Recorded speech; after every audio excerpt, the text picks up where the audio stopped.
Yeah, in terms of the interventions we put in it. Yes, we basically what I was saying that we're putting it in a district structure system of, I mean, what we say, the Ghana Health Delivery System.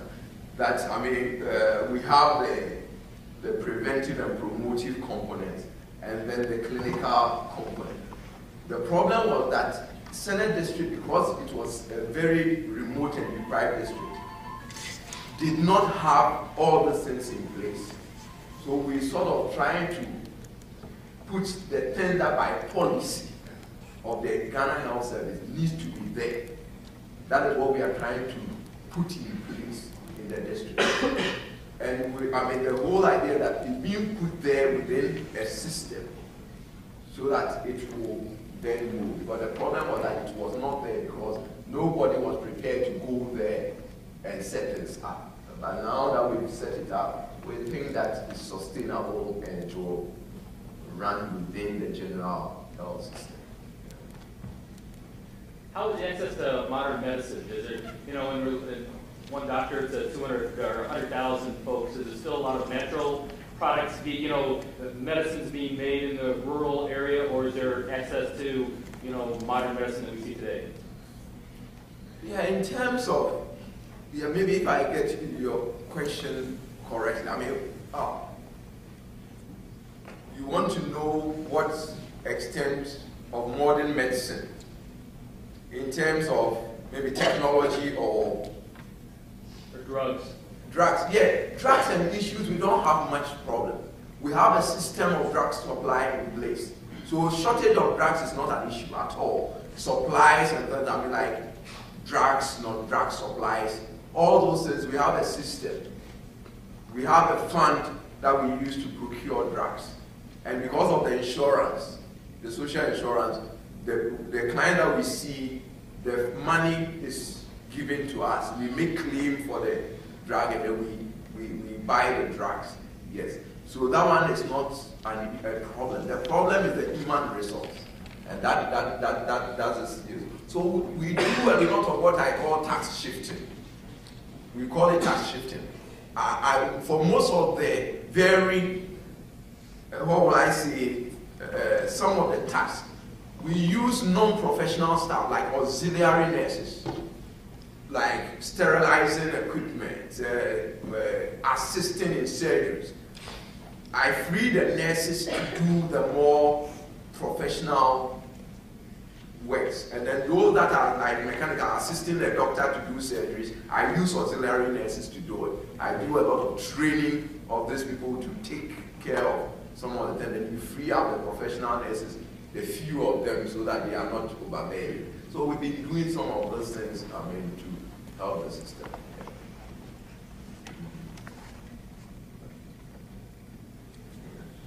So you had a chance to come by our warehouse yesterday and see the type of things that we're putting in the container. We have 40 hospital beds, also some other equipment that you specifically requested, as well as some other things that I think you've just seen for the first time. If you could speak quickly to which of those things you're really excited about, what you're going to be doing with the things that we're actually sending, and in the future, what types of ways, what types of things are helpful, and how we can help. Yeah. Thank you very much. Yeah. Now we're trying to improve the infrastructure, and one of the projects that we're doing is building the ward, a female and male ward. As of now, I've just improvised a room that once, if you are a pauper, you are whatever, you are a royal, you will go into that particular ward. It's a single room for everybody. But now we're going to do this ward. And I think that's why I'm so excited about what United for Health is doing. And we're looking into God, we'll get beds that we'll use for the ward. And then also I looked at some of them, they have monitors and stuff which will be very useful, stretchers, which can also be useful. And then we have a new conference room, we pick out some chairs. So it's very, very exciting stuff. And it's good that I went there to look at them. And at least it's good to get stuff that you can use. Very important. Because sometimes what happens is that you get things that is junk. Then you have problems. Yeah. You have problems with it. Sometimes that's what happens. Yes, you get stuff that is junk. But this one, at least, I went there to see myself and we looked at it. and that would be very extremely useful for us. Yes, like the bed, the mattresses, yes, the monitors. Yes, I use monitors a lot because I deal, as I said, I've trained people who are not really professional nurses. So sometimes you need simple monitors, broad digital monitors that will alert them with alarms. So that post-op, I have the kids there, there's a monitor on, and then if the blood pressure starts dropping, bing, bing, bing, bing, then he calls me. He calls me. Because he doesn't need to interpret. I mean, he just knows that there's an alarm. And you need to call the doctor. It's very useful. Very, very useful.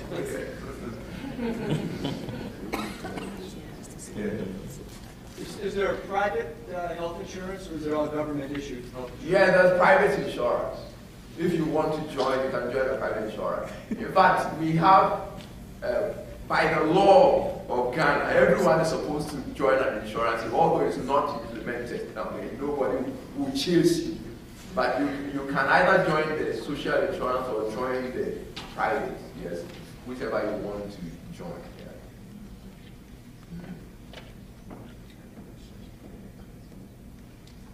Yes. I have a question. In the United States, like careers like medicine or technology are very prestigious, and people look up to their people in those careers. In Ghana, your profession as a doctor, and for all these people, what kind of role model can you be to the kids to inspire them to pursue a career like yours, or even a career in different? Yeah, I think that's key. Thank you for that question. And that's what we've been trying to do as part of our corporate social responsibility within the Center District as a hospital. That, I mean, that's why when we got even the VSAT, I mean, the satellite network, then we decided that, look here, there are young folks going to high school, they've never had access to internet before, so we opened it up to them. So we created an internet cafe just outside the hospital gate that students come in and browse, so that they also have access to the internet. And it's changed a lot of things in the town where people now see this. And then we go out to the schools to talk to them about careers and all that. I mean, myself and my public health nurse, we do that quite a lot, talking to the students.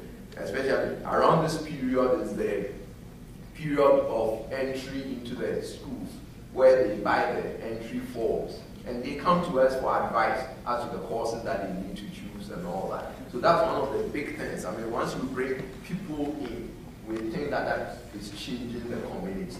Now we've gotten some of them into the nursing schools, yes, which is very good for us, because then they will come back to the community to work, yes, which is very good. And we try to facilitate it. I mean, we pull some strings and get them, I mean, to the school sometimes. We talk to people, I mean, yes, and then we get them into the school. So at least now we've got quite a number of them in the nursing schools and the middle levels. You mentioned briefly that you guys got the satellite internet hooked up. I'm just wondering what kind of impact and what kind of ways you guys have been using the internet to help you continue your work. Yeah, in my work, as I said, we use it sometimes to ask for, I mean, advice from senior colleagues on cases that we cannot really handle, and people they cannot go. If you refer them, they don't have the money to go. So we use it to discuss with colleagues and so on. And then also send our reports, our monthly reports.